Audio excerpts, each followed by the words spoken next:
Yes. Get the word out. Tell It Tuesday is back, y'all. Welcome to the Bonnet Chronicles. I'm your host, Kalari GXC. We are just going to get the word out on Spoutable and on Post, the two places that you can find me if you're looking for my social medias. I am no longer on the Bird app, as far as I'm concerned, the Dead Bird app, as I like to call it. If you want to find me, you can find me on Spoutable, especially. That is my new online hangout spot. Other than that, welcome to the Bonnet Chronicles. I have to be honest. This is the first time in weeks that I felt this pumped, this excited to be on talking about news and issues. And it does help that President Biden, like the leader we knew he'd be, stepped up, did his job, and not only helped get rid of the doomsayers that were like, oh, the debt ceiling, it's going to be in the end, you're not going to get your monies, the banks are going to all shut down. Everybody for the last few weeks have been doom crying. Just, oh, the sky is falling for weeks on weeks on weeks. And you know what? Having a president that not only has legislative chops, but actual leadership skills, like my friend Myron said, he gave Kevin McCarthy not only a run for his money, but he showed everybody who has something negative to say about elders why you need to stop sleeping on those with experience.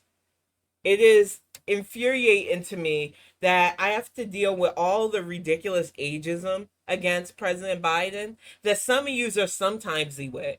Because if it was a certain guy from Vermont, you wouldn't be all old manning. Trump's got his loyal base, even though he's older.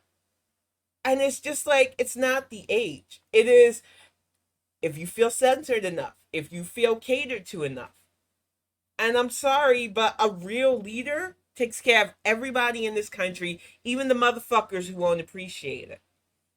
And that's what we have in President Biden and VP Harris. We have actual leaders who want best for all of us, even those of us who don't know better. And I'm going to get to those fuckers today, too. But this time is the time to rejoice.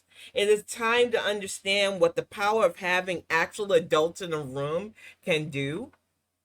Now, we knew the clowns in the house were going to try to hold us up. And this whole debt ceiling thing was a big, looming, stinking wet fraud that could have just completely encompassed our economy. And Kevin McCarthy, Mr. I can play a game, I can hold all the cards and blah, blah, blah. You knew the man wasn't smart when it took him 14 tries to be House leader because nobody wanted to rally around him. He is not leadership material. But he just knew, he just thought he could hold this president's pants down. He could just bind Biden. And no, Dark Brandon said, I don't think so. All of your little meandering and philandering and just getting in my way, I'm just going to knock you to the side because I have the Senate. And what I need people to start to understand is that while, yes, we have a president and vice president, that's a Democrat, and we have a Senate with a slim majority, we still need you to be personally invested in your local civics so that we can get somewhere. Because I really want to break down the issues so that maybe we can tackle this. This is a good phase, though. Seeing a president that not only doesn't put up with the House's bullshit, but says, okay, you're trying to limit what I can spend on. You're trying to tell me what to do, but that's not how we're going to work this. I am the president. I am going to make sure that not only are people paid on time, but that the economy doesn't tank because I care about this country. I'm not in the pockets of lobbyists like some of yous. I don't owe myself or soul to somebody like some of yous. I am here to take care of the American people, and that is what President Biden came to do, and he has done it. And all you naysayers, all you people who want to talk shit about his age, want to talk shit about his VP pick, you need to come and recognize that we have competence. The young lady, and I hope to find her picture because Biden has a whole team of people, but especially young black women who not only understand the economic implications of the debt ceiling and what it meant to making sure that we didn't hit it and implode from it, but who needs to be paid out? What needs to be paid out? Who does not need to be struggling in this current time and transitioning? Allocation of funds is such an important stability in our system, sadly. The reality is, if people don't get paid, they're not going to want to do it. Some people don't want to do even when they get paid. And then you have idiots like McCarthy who wanted to waste time and go after stuff that the GOP has made it clear that especially Social Security is their number one gun because it is guaranteed money. You don't get a say in them taking Social Security out of your pay. It is guaranteed funds, and the GOP have been gunning for it for decades now. Unfortunately for them, we are a front against their fuckery. But we could be stronger if people would just pay attention. Because as much as I love this, and I love this meme that somebody put on Spoutable on President Biden, because they, the dark Brandon memes all over the place right now because our president did the thing. But point blank, if we had more state support, especially from governors like mine who are doing their job and beyond, we could be a superpower. And I don't say that lightly. People want to go, oh, isn't America already a superpower? And we think we are. We have certain respects still, but we are not where we should be. Industry-wise, technologically wise, biologically wise. There are so many aspects to the American culture that could be far more advanced. But we are up against a weirdo, Christo-fascist bullshit ideology that has sucked in so many people, and they have loyal little lambs for their slaughter. And I'm not here to try to deprogram those types.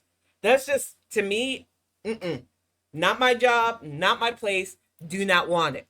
I am here to gather those of you who are still going, well, I don't know what to do next year, 10. They're saying Biden's too old. We've got opinion pieces from known chaos agents talking about the problem with being stuck with Biden. And it's like, okay, pay those people dust because they're opinions, and you don't have to let somebody else's opinion be how you feel about things unless you've been harboring questionable opinions. The next year, they're going to keep hammering Biden on superficial, dumbass shit because they know when push comes to shove, he has been the leader that not only we needed, but really got us out of some really fucked up stuff from the fallout of 45. So when I see these weirdo opinion and weirdo attack pieces, I pay them the dust they deserve. Because I already got my ticket for next year's national election. I'm not even sweating the national election. I am more worried about the state elections that too many people don't think they're important until your local legislators are banning your identity, banning your existence, telling you if you're a 10-year-old girl, you have got to carry your rapist's baby. Because that was repealed. So they went into 6 weeks abortion bans, not understanding that pregnancy, while a natural process, can sometimes go through unnatural things. And sometimes the fetus in you, it is not fully viable and can be a danger to both the mother and the child inside of you. But these people who don't want to study science and biology, want to stay in the way, want to claim it is their spiritual right to do so, they are a roadblock to our progress. They are a roadblock to safe birth. They are a roadblock to human just moving forward. And I am tired of seeing those roadblocks. There is absolutely no reason for it. The whole idea of electing not only a president that is a leader of us, but also governors who don't see people as commodities, who don't look at certain citizens as disposable. It matters. It's why in Mississippi they are dealing with shit like dirty water. And in Florida, you are literally hemorrhaging doctors and teachers because people don't want to lose their jobs for making the so-called mistake of telling kids that it is okay to be who they are. And the fact that you are literally attacking kids for their orientation, their skin color, telling them that certain history can't be taught, banning books. You just want to call yourself the home of the free? And the whole idea that you're doing it for some pseudo Christian reasons, it's garbage. And like I said, I don't care where you are on the political landscape anymore. You have to understand that historically speaking, being a good little fascist soldier, a little foot soldier for fuckery, you are just lining yourself up to be consumed. You are not going to be remembered. You might get in a newsreel like your ancestors did when their regimes fell. If you're lucky, you'll be one of the early deaths, but you will be consumed. That is all fascism does. It takes, it devours, it consumes. It is not a generous or benevolent regime.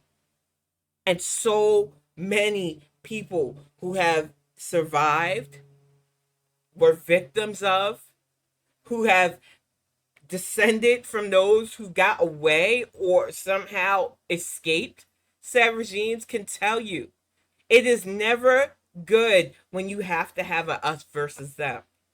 More than likely, you are always going to be on the side of the people causing the most harm. And what's worse is that you are expendable, even amongst your kind. I'm going to get later on to a very amazing compilation on YouTube. These young ladies, they go on TikTok and they find people who say stuff. And I used to follow Tim Wise when I was on the Bird app. I'm sure that if he makes it dispatchable, I'll follow him on there now. But he's made so many points, so I'm going to bring up some of his stuff later on as well. I think we really need to start to tackle the issues at hand, though. Because next year isn't about the national election if you're smart. If you're a Democrat, it shouldn't even be a brainer for you to know that you don't vote against the incumbent. Even with the supposed players that want to try it, I'm not paying attention to any Dem that tries to seriously primary President Biden. Matter of fact, you will become persona non grata. I will not stop saying that. Any Dem that tries it next year is dead to me. Point blank, period. That's just the way I'm treating it. But on a local level, we have issues in several states, from Tennessee sanctioning and barring people for daring to protest the safety of citizens. Alabama with their trying to attempt to just say no, don't say gay laws because Kay Ives can't even be original. You've seen her hairstyle. There's nothing original about that old bat. The GOP is literally a hate machine. Not even a pretty hate machine. Just a full-on rage monster of ignorance. And we who are considering ourselves protectors of democracies, we have to start to organize. There was a thing on Spoutable that really made me blink because it shows just how ridiculous it is, the amount of states that aren't doing what they need to do. That socialism is a scare word was another good one too, because that's the tactics. They want everybody fearing the idea of helping everybody. They want everybody fearing a balanced and equitable society. And it's because they have structured our society as a us versus them for so long that they don't want anything else. And we got to stop letting these fuckers dictate the narrative. Because it is very frustrating at this point. I'm wondering if I can find it. And I'm glad about Ralph Yarl. That's another tally in the good news. That young man got shot unceremoniously by a racist white man. He should have and probably could have died from those injuries, and now he's up and walking. Like I said, this is the time for positive. But one of the things that we need to focus on while we are getting these gains is the issue at hand. And I can't find the list. And one of the things about Spoutable is navigating it on here is a bit harder. I'm hoping that respouted, echoed it. Let me see if I echoed it, because it was a really good point about voter turnout, which is where we really need to tackle it. We need to tackle the whole idea of who's turning out when, and everybody wants to talk about the youth vote and how in certain states, like my state of Michigan, the youth vote really went up by 15%.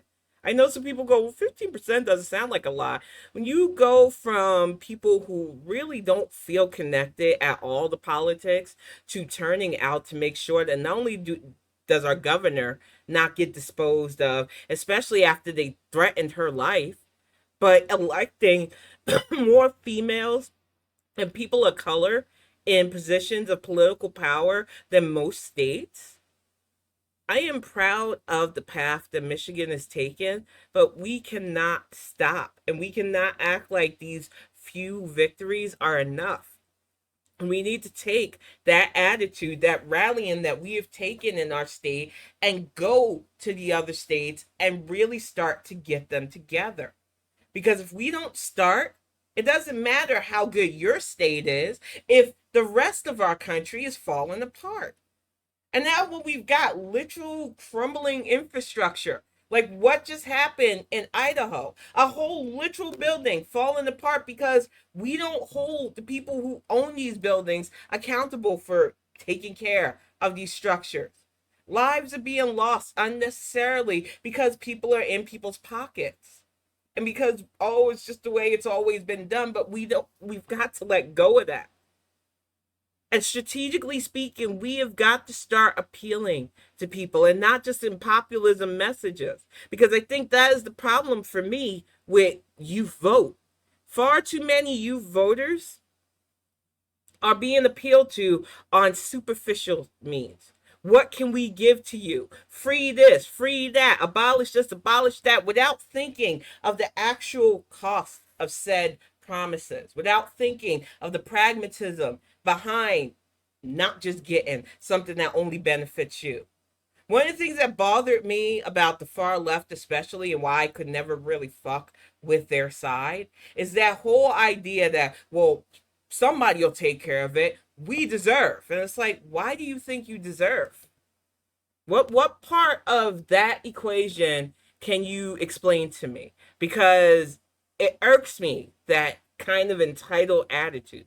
Well, it's not fair to us that this world is the way it is. We didn't ask to inherit all of these problems. We deserve. And it's like,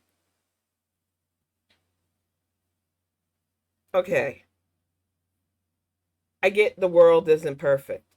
Trust me, I'm a 40 plus year old black woman in the world that no matter how hard you bust your ass will constantly try to knock you down based on stupid superficial things. I have watched people die for their identities. I have watched this world turn people who were good people into scapegoats just because of that illusion of power. So I get where you're coming from. I don't get the entitlement, and I don't get why you think that somehow you getting yours will benefit everybody instead of understanding that true equity. I mean, sometimes you don't even feel seen, but you do reap the benefits of the stability. Some of you do not understand the path of pragmatism, yet you want to convince me we're on the same side, and we're not. And I think that is the problem. Okay, I don't know what's going on. Hey, Terry Antico. The problem with the far left, especially lately, is they're trying. They know they don't have the message anymore. Are they going to attack President Biden on his age and then go after Vermont Jesus again? I don't think so. They know that competence is not a bad thing, especially after 4 years of incompetence, but they can't let go of that populism, that entitlement. One of the things I was reading online before I got started, and I know I should just leave the root alone. I don't hate their publication. I really want to like it more than I do. And welcome to the chat, Terry Antico. But my problem with the root is when they try so hard to be those palatable Negroes when it comes to their writing. And they did this list of the people invited to the proverbial cookout. And I know that I'm not the only black woman lately who has been saying, please stop doing that. Please stop. There is no cookout. If there is, it's with family and friends anyway. And we're not just inviting anybody. But the Root decided to play cutesy and do their proverbial cookout list. And of course, Bernie Sanders and Elizabeth Warren made that list. Because of course they did. And it's like, you really got to stop trying to make those two happen. You really got to. Callie, stop it. My cat has gone crazy. What bothers me about the whole idea of pushing, especially Mima, in this day and age, is y'all had your chance with Elizabeth Warren. We fully grilled Liz, even beyond her personal problems, because that's a whole mess. When you ask Liz how her penalization of hospitals or funds would help black neighborhoods, and she runs away. When she uses our barbershops as her weirdo backdrops and doesn't even understand why people are there. When she sings songs like, oh, the little children and all. Why would you invite her anywhere? She brought a literal dog to a BLM protest. There is absolutely nothing about Liz Warren that would get an invite from me to anywhere. The only thing I invite her to do is to stay her ass in Massachusetts and continue to be their wonk if they want her. I will never call that lady Madam President if I have breath in my body, and I'm dead serious about that. But the other one that they put on there doesn't shock me. Bernie Sanders talks a really good game.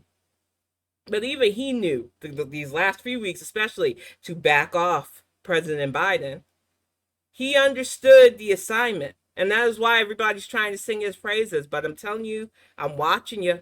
If you try that shit next year, you're on my list because I already don't like you. What kills me is that there are people that really seriously think this man cares about anybody but himself. And I'm sorry. The moment he made our true issues, where our babies are literally being gunned down, going to the wrong house, gunned down, being in the wrong place at the wrong time, gunned down, just simply walking home like Elijah McCain. When you reduce that to identity politics, when your little cronies and lackeys are still coming after black and brown people saying, well, I don't understand. I think the problem is identity politics. The problem is you talking about the issues and making me feel bad instead of understanding that no, the issue is the issue, and that we can't keep hoping that once you get prosperity, you'll trickle those benefits down to us. Y'all play those games with us far too long. And one of the things that I want to bring up, especially with the Tim Wise videos and how succinct they are, is how many of you have been played by that arrogance and that attitude and that whole supposed identity, and how the GOP keep like grabbing you up with this false ideology and illusion of who you are. Some of you don't even understand or know who you are. Well, I'm gonna get to that because it really, listening to it earlier, it really was like insane to me how on point he was about this. And I think that if enough people start to get the issue and understand it, that will get somewhere. Hey guys, it's me again, Cindy. Welcome back to And another I love episode Cindy of Villa. Technologies, guys. I, Thank you I so much like for that she tuning in to does watch a this video. compilation of it. Guys, I just want us to see a couple of videos of Team Wise. Now, some of these videos or his videos are trending on TikTok, people duetting and sharing them. I thought I should, bring some of those videos here so we all can see them. I have put just 2 or 3 videos together so we can hear what Team is saying in these videos. You Please can't check it hear? out. Those messages are that black men are dangerous because if you look at the news, there have been studies on this. Local news overrepresents black folks as perpetrators, Okay, let me overrepresents white fix folks this. as victims. So the message that gets sent is they're dangerous and specifically to you.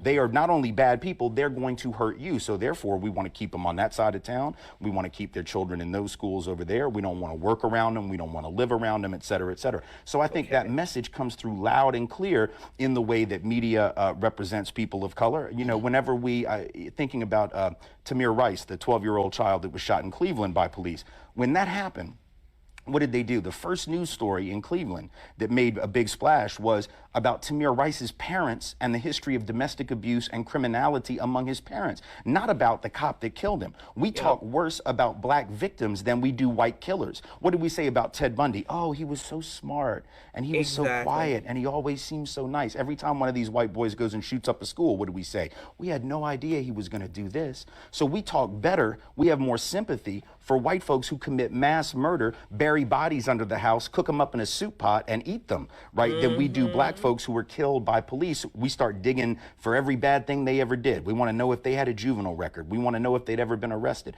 That's what the media does. And until that changes, I'm afraid white folks will stay in denial, and it'll be very hard for us to move forward, whether we're talking about cops or just average everyday folks. Yep. The whole history of America is the history of rich white men telling not rich white people that their enemies are black and brown. It starts in the colonies of what would become the United States. Let's remember, during the colonial period, mid-1600s, there was no such thing as white people. I know some people who are now called white find that shocking, right? Because they think whiteness is real. But whiteness was created. Europeans didn't call themselves white.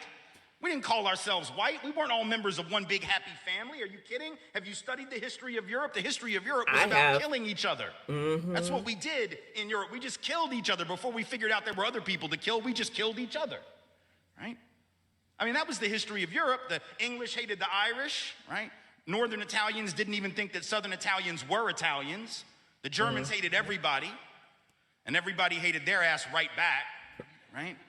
There was no team called white, no race called white, but all of a sudden, in the middle of the 1600s, there was. Why? Why was it suddenly necessary to create this thing called the white race? Well, because rich people can count, that's why.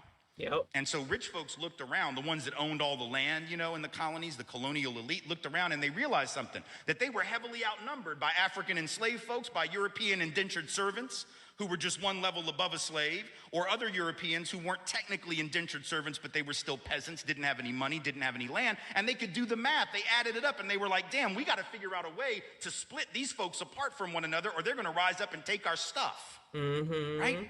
Because after a while, these black folks who were enslaved Africans and these quote-unquote white folks who were poor Europeans are going to figure out they're all getting played by these rich people. Yep. Right? So ultimately, the rich figure out they got to come up with some way to get somebody in that group on their team. The easiest thing is to get the poor Europeans, right? Because at least they look like you. They sort of share some of the customs and the culture. So they all of a sudden create this thing called whiteness, and they say, now you're part of the club. Now we're going to let you testify in court, enter into contracts, vote, at least if you're a man, own a little bit of land, at least if you're a man, right? And we're going to get rid of indentured servitude. No more of that, because you're too good for that. And we're going to take the white men, now called white men, and put them on the slave patrol to keep black people in line. Give them a horse and a gun and a badge and make them feel big and powerful, right? They're still poor. They still don't have anything. They didn't pay the slave patrol well, right? Just exploited them, used them as a buffer between the elite and the other poor folks, particularly poor folks of color. And pretty soon, the rebellions that occasionally happened where black and white got together to Hey, overthrow Beans, the elite, those welcome. stopped because the divide and conquer had begun to work. Right? You could Exactly. turn people against each other by telling those poor white folks they got to keep these black people in line.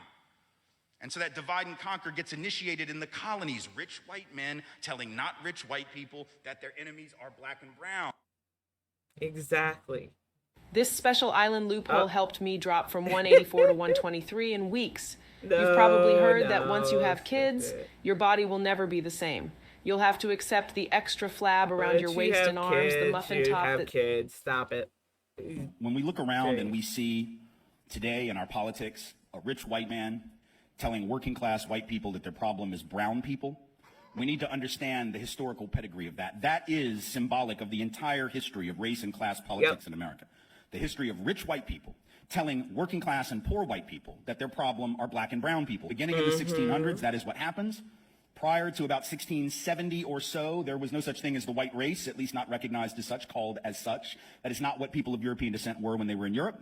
They were English, they were Irish, they were Scottish, they were whatever they were. They were not white. Only in the colonies do we become white, and for a very specific reason, because in those early years of the colonial period, where you had white indentured servants, one level above enslaved themselves, and you had African-descended folks, some of them enslaved for life, others indentured servants also in the earliest years of the colonies, those people would often see their interests as being common. They all realized that they were being screwed over by the same landowners, the same elite.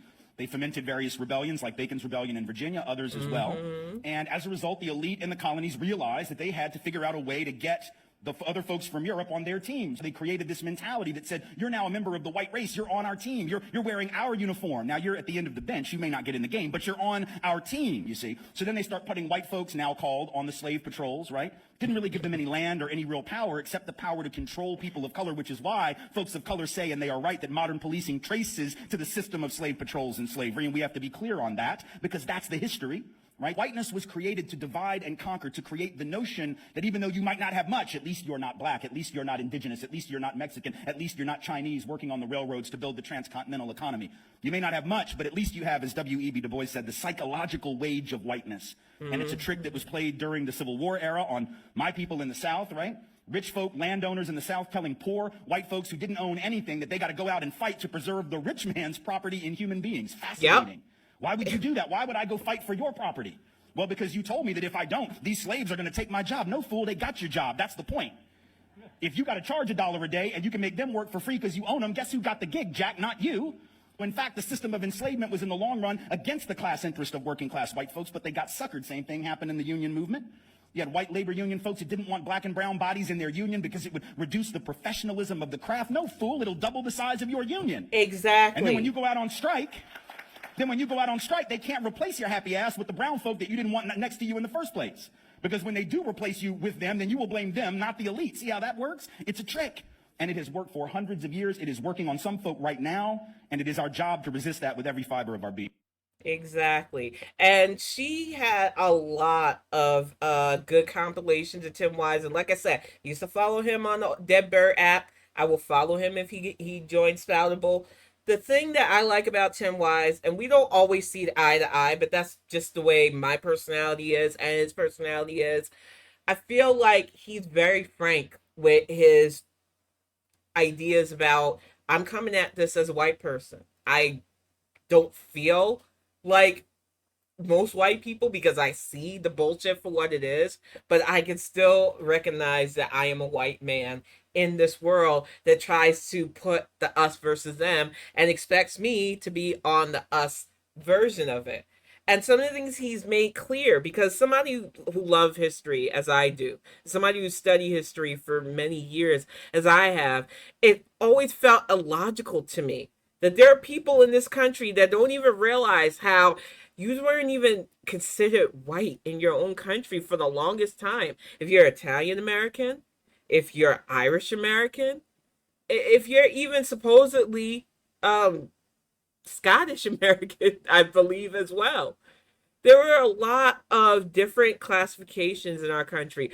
Even in New York, especially little towns, little Germany, little Italy, little Russia, little China, because as together as we seemed, we all still tried to flock into our own little collective groups. And I'm telling you right now, if a major city has a little version of your country's ancestral origins, you are more than likely not considered white in our country.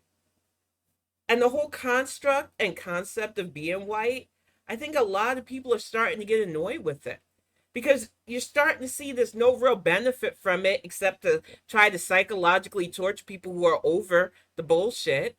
You're not going to get any benefit from it. Your lot in life isn't better. You're angry, you're bitter, you're hateful.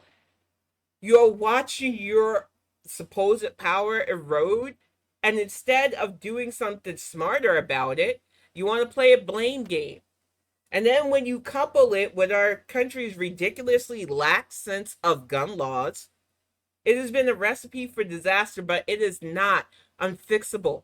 Because I know that for every white person that is full on indoctrinated, and there are a bunch of you motherfuckers, there are plenty of people who are tired of not being decent, who just want to live and let live, who want to embrace other humans who may not have looked or grown up like them, but understand that they're human beings too, who aren't going to judge people based on their sexual orientation or their gender identity, who aren't going to assume just because a person identifies as male or identifies as female that that's all there is to them.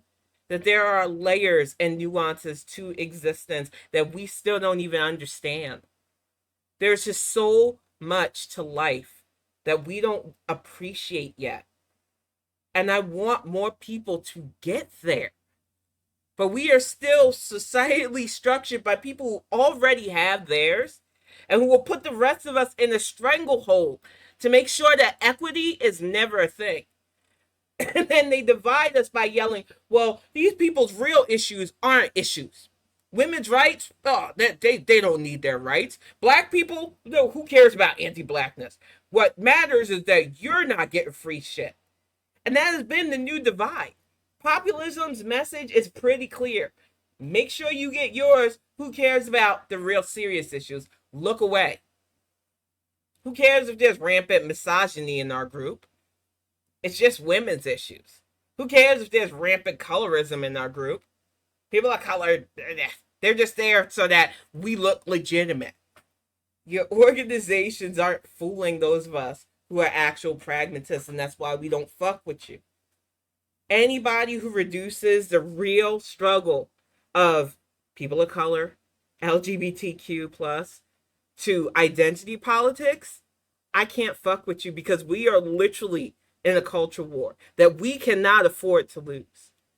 Some of you are so full on embracing that whole identity of whiteness that you are willing to kill yourselves for it. You are willing to die for an identity that wouldn't put you out if you were on fire. And I wish more white people would understand that.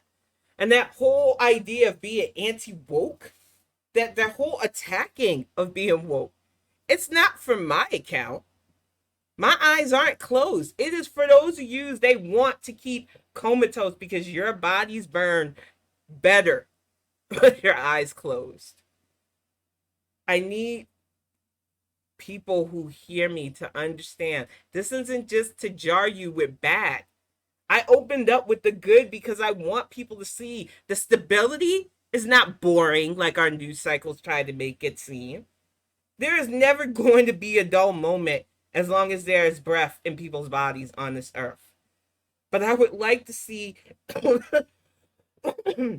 less stories of instability that can be prevented and more stories of people working together in spite of bad things, because bad things are going to happen.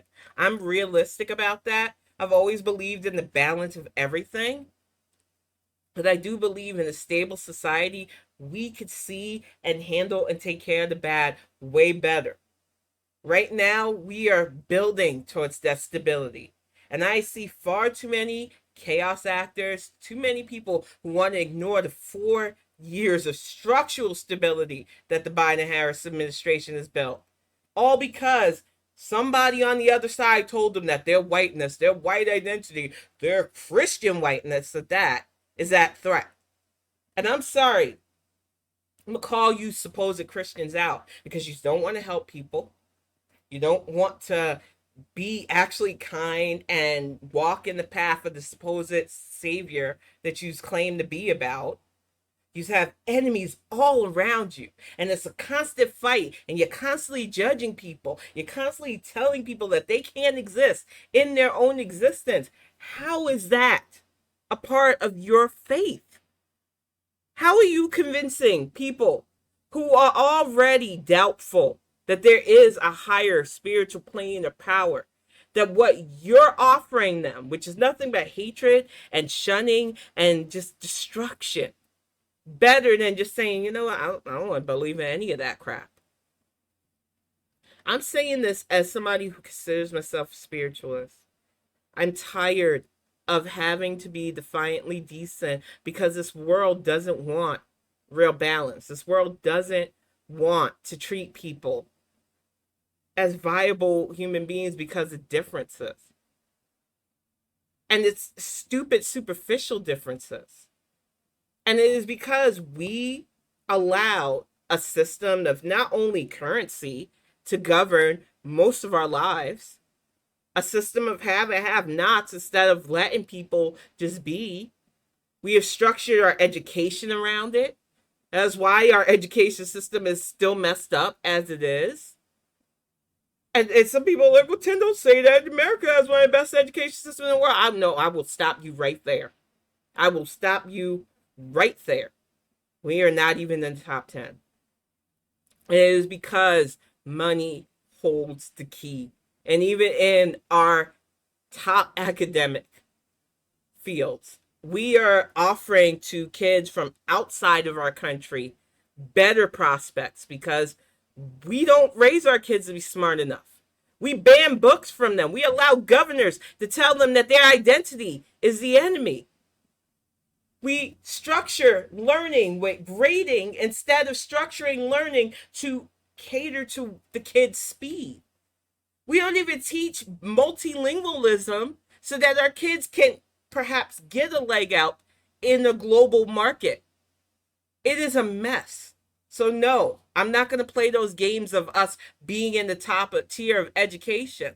If you're a parent like I am, you are fighting just to get your kid through K through 12. My kid's going to be a senior next year, only because I kept him out an extra year when we were trying to figure out the school thing. And I am grateful for the journey that we've taken with his current school. But when I say that I worry about his future because classes were not catered to what he wanted to do, he still wants to be a marine biologist. We are going to have to work double time to find a program that not only works with kids of I'm trying to get the proper word, but neurodivergent children that are willing to work with the both of us. And it is hard because I am not going to let my kid lose out on his dream because our fucked up society thinks academia should only go to people with a bunch of money or a bunch of connections. One of the things I was reading about in science, because as you know, I am a sci-fi writer, somebody who takes this very seriously. I have always loved science, but I feel like I could excel in such a career, so I've always been more of an outsider, and I love broaching the history of science along with just history. But when I was reading this article about the amount of depression in science, especially from scientists of color and women, because of the misogyny and just racism that they go through in the field, the fact that it is really a dog eat dog world where your reputation is such a heavy currency, and where you went to school, who you're connected to, is so much more important than the field you're actually studying, and that's got to stop. The biggest roadblock to science right now is ego and arrogance. The fact that our science is still hampered by things like eugenics, especially, Not to mention, once again, the sexism, because, oh no, even though women have made complete strides in both biotechnological and so many other fields in our scientific realm, especially our digital science realm, we still act as if women are less than in regards to academia and learning, and that has got to stop if we are going to get anywhere. If we are going to be that society that I dream of, that I write in fantasy terms, that we should be at, where the web is not just a tool that we use to argue on, but actual another way of not only travel but communication, but a way to connect our world and beyond. There's just so much that we could get done if we would just stop these weirdo, superficial leanings. But there is a demographic that has been completely gripped by this weird ideology. And it's as Tim Wise said, y'all have been played. You're not getting anything in this except for I can psychologically torture somebody that doesn't look like me. And that dopamine hit does not last long. And you see it by the compilation of Karen TikToks and other videos of white people acting out of pocket. You are not benefiting from this. So how about trying being decent? I don't see how being decent will hurt you any further than this constant. I need to protect my whiteness. I have to prove I'm better than the Negro. I'm probably not, but if I say it enough, maybe I'll believe it. I'll go into their spaces and act like I'm better than them, even though I'm not. I don't understand half the stuff about them, but I'm better. That arrogance and attitude, I don't understand it. I like to let people show me who they are. And like I said, I learned that early on. Moving south for 20 years, instead of just assuming that that person that looked like me but smiled was on the same page, instead of assuming that the person that didn't look at me and was kind of cautious automatically had my worst interest at heart, getting to know people right off the bat helped me understand not only my sociopathy, but the fact is, I can read people. I'll tell you something that probably will unnerve a bunch of people. Within the first 5 minutes, whether you're typing to me or whether you're talking to me, I will have your number, whether or not I will fuck with you or whether or not I can't fuck with you. Because people give you who they are. Whether you're insecure and you think you're hiding it well, because a lot of times you'll give up a lot of personal stuff about yourself that nobody asked you for all that. Whether you're super guarded and you really want a friend, but you're not sure how to broach it. There are so many different human attitudes that I have ingested over the years, both online and off as an introvert. And I know I weird people out when I say that. But it's one of the things that always got me jobs and everything else. Just being able to read somebody's attitude and give it right back to them. One of the things that made Greg laugh with, because I swear, and I don't know if my boss is still alive from back in the day, but if he is, he'll attest to this. He interviewed me. Now remember, I'm 18 years old and I really wanted this job because it was way more money than I would have ever made in my entire existence. And he asked me, what do you consider your weakness? And I looked that man dead in the eye and said, I don't have a weakness. I am a quick adapter, a strong learner. I will run this office as best I can. As far as I'm concerned, I have no weakness. And I was dead serious. I did not drop gaze. And I meant everything I said. I did not feel I had a weakness that would harm the office. In fact, I felt I was a strong asset. And that is exactly what he wanted to hear at that moment. That is how you navigate a society that I know. When he looked at me, one of the first things he said to me when I entered the office, which would have shaken somebody else, was, you didn't sound the way you did on the phone, meaning I didn't sound black. I got that a lot in the South. It was not fun at first, but you just start to stone against it. It's the only way to survive the microaggressions is to just take it and be like, in one ear, out the other. I'm not going to let this shit bother me. Dumb racist. And when he said it, instead of letting it destroy the interview, I was like, nope, I'm going to take this and I am going to volley his bullshit right back at him. And that is the way I started handling life. You get it so much. And welcome to the chat, Red Baron. And it used to bother me like 20 years ago. It would really weigh on me. It causes depression after a while because people think it's a compliment to tell you that you don't sound the way you look, as if being black is bad. And a lot of anti-blackness for black people, it's just self-taught at that point, because you have to navigate society that's constantly telling you that aspects of yourself that you can't change, you shouldn't want to change, is a bad thing, is a negative.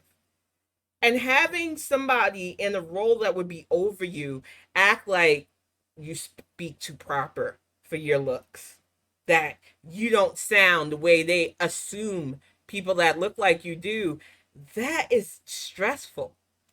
But that is the way our society keeps structuring itself. And I want to see us get away from that. I want to see us stop assuming things about people and let people show you exactly who they are. Because I've met some amazing people. I've made some amazing connections here and just everywhere because of the internet.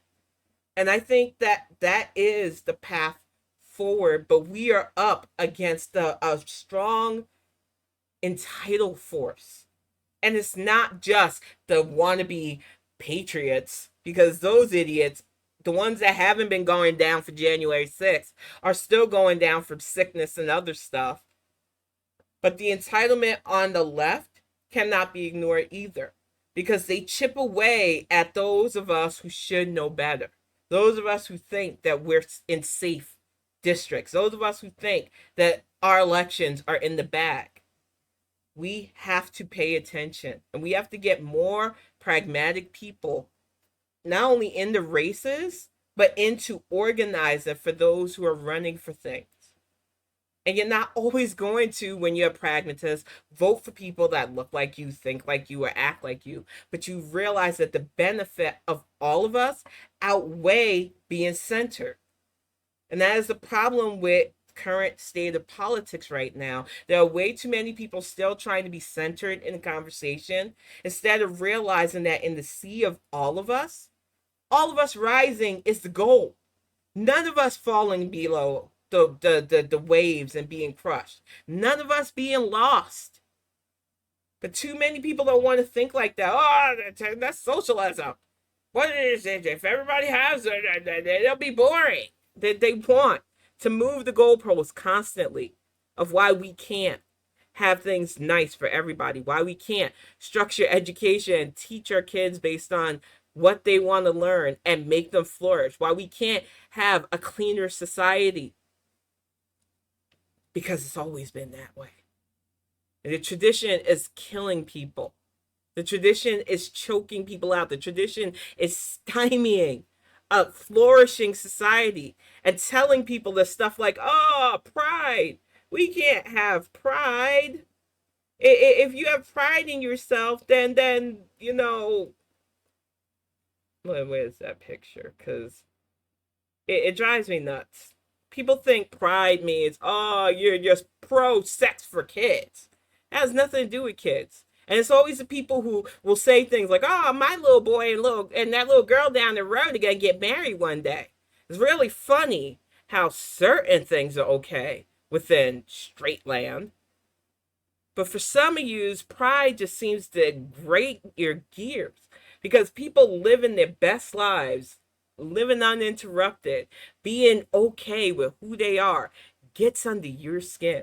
And that's how I know your life ain't right. The LGBTQ community is not my enemy.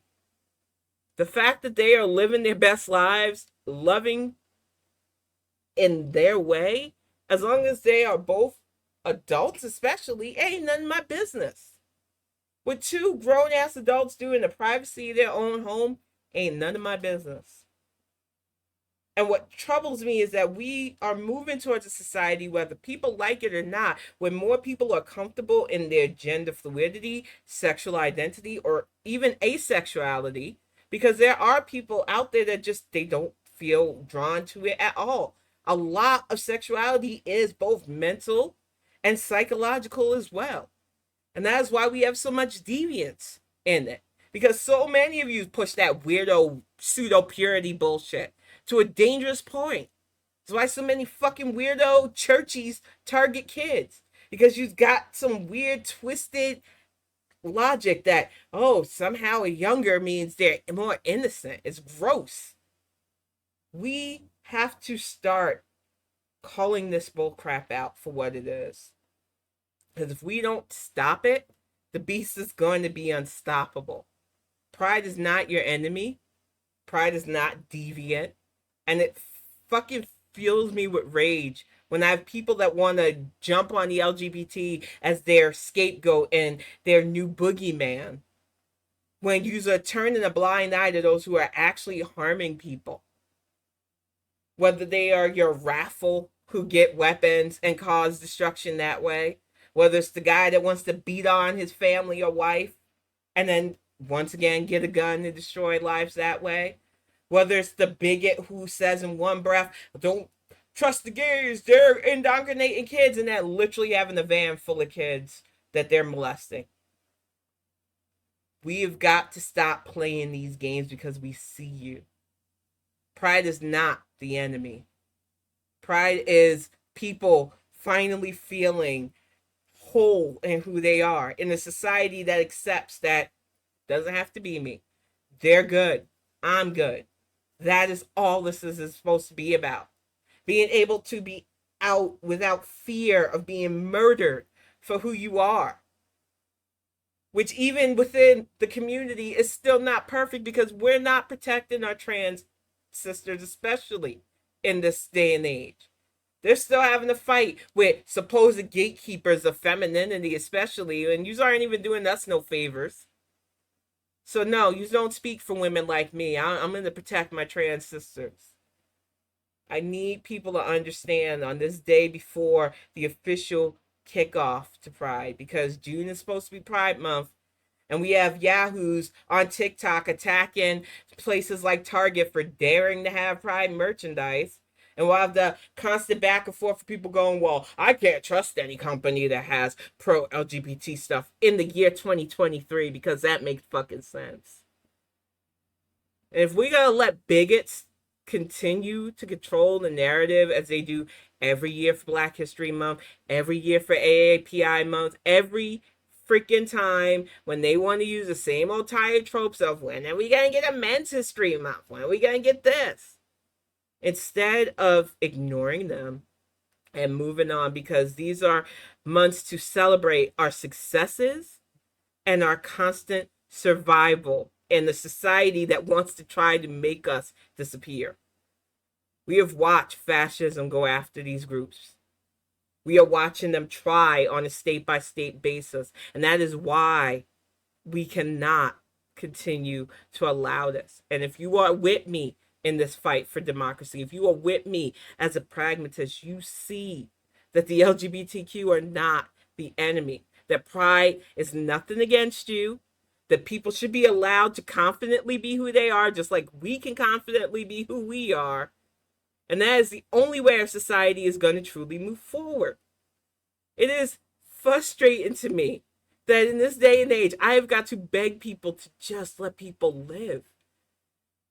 There are enough of us that even if we are not personally related to or dating or connecting or even knowing somebody in the LGBTQ, we have been around, influenced by it. And I feel like too many people want to stay in the negative. One of the things I seen in Cindy Villa's videos a couple of weeks back when they were talking about the LGBTQ plus bans because some idiot on TikTok wanted to ban Target for it. A brother man was in there already talking negative about the LGBT community and how when they get mad, they all come out. And it's like, It always bothers me with somebody who knows pain and prejudice will still target a group that's already suffering. But it doesn't shock me. They were talking about, I believe it's Uganda, that got a bunch of weirdo crystal fascists, or crystal clears as I like to call them now, that have funneled money into that country and have rise a spike in anti-LGBT bigotry. And like I said, there are plenty of African nations that have their problems when it regards to weird belief systems, because there's a lot of different influences and money being channeled into that continent. And a lot of people with dirty ideals that influence people who just want to have stability. And the whole idea of anti LGBTism, it doesn't shock me, because a lot of, especially old fashioned types, are really easily swayed by that kind of ideology. But they know that it can only last so long. The LGBTQ have been here since the inception of humankind, and that is historically accurate. They've been around just as long as those of us who identify as cisgender and straight. We have all been here sharing this world. And it is time for us to all move forward if we are going to get anywhere. Instead of trying to destroy each other over superficial, stupid things, we need to start working together. It's as Tim Wise has succinctly put it. The people who already have, they have played that long con game, and they have been winning, because too many of you would rather fight and be mad and just choke out somebody that you think is below you. And we need to get you back on board with all of us being in a better place, all of us having stability. I want to see that society happen. And it just pains me as I write this next story, because I see a society that is better and is fantasy currently. And I want to see that happen in reality. But I'm going to get ready to wrap this up. I will definitely be back on Friday. I want to thank you all so much for being patient with me during the times that I took off. Right now, Axiom and I are now officially homeowners. I am so excited. There have been so many things that have been going on in the background, and I appreciate everybody. My friends who have been posting about the book, Octavia's Bookshelf, who is selling my novel. There's just so many good things on the horizon, and the next few weeks we are going to be packing up, getting ready for the move. We're moving a little bit further up north in Michigan. It is a nice bit of land. It is going to be perfect for both writing and creative purposes, because there are a lot more creative things that I want to do with our channels that I've been holding off because of where we currently live. And it is not to knock this place. I was lucky, because being a black woman from out of state, nobody wanted to give me a shot moving here. That's just the reality. They took one look at my name and was like, I don't want no Section 8. And I was a Section 8. But that's the realities of trying to rent from out of state when you're black. But this place gave me a chance. And I will always be grateful for the 4 years that I spent here. But it is going to be so nice to be a homeowner, because there are so many people that don't believe that it can happen. And it does take time. And I will say that Greg's family is the main reason why we're able to do this. And I am always going to be grateful for that. But I'm so excited, because there's so much good on the horizon from this. There's so much we are going to get to do, both creative and so many things to look forward to, especially with these Bonnet Chronicles. I mean, it's going to be so much easier to set up the studio and stuff too. We're going to have an office and everything. It's nice. I'm happy, y'all.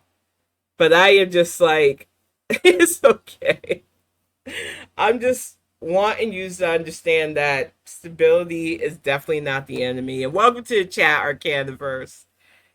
And that while I did need the time away, definitely, especially after Humble Friar's passing, and just remembering that mortality does loom over all of us, that there is good things on the horizon. There's always going to be those dark moments that make you question why and if you can. But you can. I think that giving up is just not built in me. I'm not coded that way. I have to keep going forward. And as long as there's breath in my body, I'm going to do everything I can to help make things stable for those around me and beyond.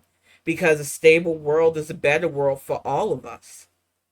And I think that the things that we can all do together to be a bit better, recognizing that you might not understand somebody else's lifestyle, you might not understand another person's walk or their path, but as long as they're not hurting other people, let them be.